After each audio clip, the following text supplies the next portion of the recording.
শেষ জামানার নবী তোমায় ভুলতে পারি না। যদি নবী প্রেমিক হয়ে থাকেন বলেন ও তোমার ইশকে দিবানা গো আমি ইশকে দিবানা, ও তোমার ইশকে দিবানা গো আমি ইশকে দিবানা। বলছেন না কেন? নবী কি খুব খারাপ? নবী প্রেমিক যারা হবে তারা যদি না বলে ইশকে দিবানা, বিচার আল্লাহ করবে না? করবে না? বলেন। তাই ইশকে দিবানা বলবেন লজ্জা কিসের? প্রেম কি কোনোদিন করেননি? ভালোবাসা কি জানেন না? তাহলে ইশকে দিবানা বলেন, হাদিস বলতে হবে। সেই জন্য রাসূল বললেন লা ইমানু আহাদুকুম হাত্তা কুনা আহাব্বিলাইহি মিন ওয়ালিদিহি ওয়া ওয়ালাদিহি ওয়ান নাস আজমাইন। বুখারী শরীফের হাদিস। আল্লাহর নবী বলেন কমপ্লিট যদি মুমিন হতে চাও, তোমার মা, তোমার বাপ, তোমার ছেলে, তোমার মেয়ে, আত্মীয় স্বজন, আলাওলাদ, 14 পুরুষ, 28 পুরুষ, 36 পুরুষ, 37 পুরুষ, ওয়ান্না সাজমাইন, তামাম পৃথিবী যত প্রেমের বস্তু আছে সবচেয়ে বেশি আমি রাসূলুল্লাহ আমার সঙ্গে খোড়া প্রেম করতে হবে, তবে তো বেগুনা মাসুম হয়ে যাবে। জোরে বলুন। তাই যারা ইশকে দিওয়ানা বলবে না, এদের বিচার কে করবে? তারা নিজেই জানে।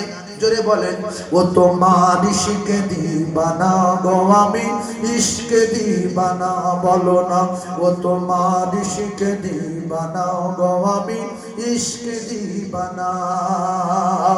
ও গো শেষ জামানার নবী তোমায় ভুলতে পারি না, ও গো শেষ জামানার নবী তোমায় ভুলতে পারি না, ও তোমার ইশকে দিবানা গো আমি ইশকে দিবানা, ও তোমার ইশকে দিবানা গো আমি ইশকে দিবানা। তুমি জন্ম নিলেন 12 রবিউল আউয়ালে, ইবনে আব্দুল্লাহর জীর্ণ কুঠিরে। জোরে বলেন না সুবহানাল্লাহ। সুবহানাল্লাহ বলতে পারেন না? সুবহানাল্লাহ। সুবহানাল্লাহ বলেনি। 14 ফুট যদি কবর থেকে উঠে আসে এই সময়টা ঘুরে আনতে পারবে না? কিসের জন্য বলেন? ধ্যান দেখাচ্ছেন, নেকি রাখার জায়গা নেই। আল্লাহর কসম সুবহানাল্লাহ বলে নেকি হবে, কিন্তু আমার নেকি রাখার জায়গা যদি না থাকে সেটা আল্লাহ। জোরে সুবহানাল্লাহ বলেন। আরো জোরে বলেন সুবহানাল্লাহ। ও গো শেষ জামানার নবী তোমায় ভুলতে পারি না, ও তোমার ইশকে দিবানা গো আমি ইশকে দিবানা, বলেন জোরে বলেন ও তোমার ইশকে দিবানা গো আমি ইশকে দিবানা। তুমি জন্ম নিলে 12 রবিউল আউয়ালে, ইবনে আব্দুল্লাহর জীর্ণ কুঠিরে, ও গো আহাদি হিলাল মায়ামিনার দুলাল, আর তোমার প্রেমে পাগল গো সারা দুনিয়া, ও তোমার ইশকে দিবানা গো আমি ইশকে দিবানা। জোরে বলেন ও তোমার ইশকে দিবানা গো আমি ইশকে দিবানা। সুন্দর হচ্ছে, তবু কিছু লোক বলছে না যে অত ভালো আমরা সহ্য করতে পারবো না। বল মুখে বলেন, লজ্জা করবেন না, বিশাল মান রাখবেন। মায়ামিনা তোমার প্রিয় জননী, মরুমক্কা তোমার জন্মভূমি। জোরে বলেন। এই নবীর জন্মভূমি কোথায়? মক্কায়। তো যা সন্দেহ হচ্ছে সে বলে না যে নবীর জন্ম মক্কায় না, সন্দেহ হচ্ছে বলে সুবহানাল্লাহ বলে না। নবী তো মক্কায় জন্ম নেয় না, নবী তো কলকাতা জন্ম নেয়। বহু মুসলমান জানে আল্লাহর কসম কথা যদি মিথ্যা হয় আল্লাহর বিচার করে দেবে। একজন ছেলে বলছে আমার সঙ্গে, এই যে একটা মুসলমানের ছেলে পানি দিচ্ছিল, এই যে 20 লিটার পানি কি বলে যার নাকি বলে না, তো ওই পানি দিচ্ছে। তো একজন জিজ্ঞাসা করছে তোর নাম কি? তো বলছে মুসলমানের নাম বললো। তো বলছে তুই নবী জানিস? বলছে নবী তো জানি। তা বলছে নবী কোথায় থাকে বলতো? বলছে শুনিস আজমিরের দিকে থাকে নাই, শুনিস। বড় ছেলে বলছে আজমিরের দিকে থাকে নাই শুনেছি।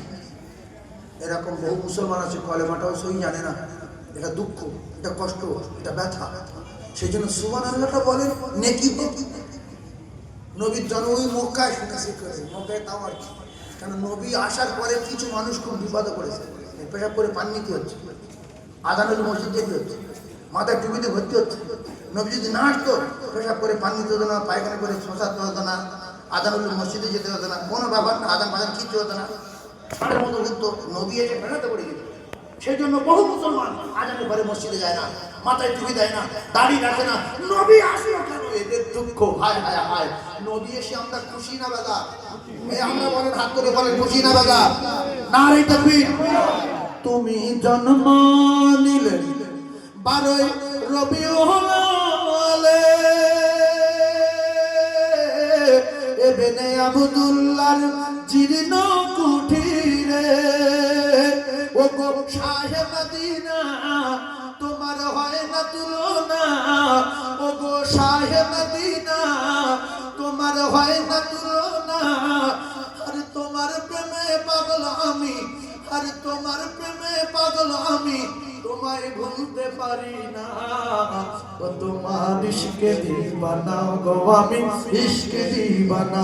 ও তোমার ইশকে দিবানা গো আমি, ইশকে দিবানা। ও গো শেষ জামানার নবী, তোমায় ভুলতে পারি না। ও গো শেষ জামানার নবী, তোমায় ভুলতে পারি না। ও তোমার ইশকে দিবানা গো আমি, ইশকে দিবানা। বলো না, বলো না, ও তোমার ইশকে দিবানা গো আমি, ইশকে দিবানা। জোরে বলো, আরো জোরে। একবার আল্লাহর নামের ধ্বনি দিতে হবে, সাত আসমান ভেদ করে আওয়াজ আল্লাহর আরশে আজিমে পৌঁছে যাবে। জোরে তাকবীর দিতে হবে, নারে তাকবীর। সবাই বলেন নারে তাকবীর। লজ্জা পাচ্ছে, আমি আল্লাহ কোনদিন বলিনি, আজও বলবো না। লোকে বলুক, আমি শুনি।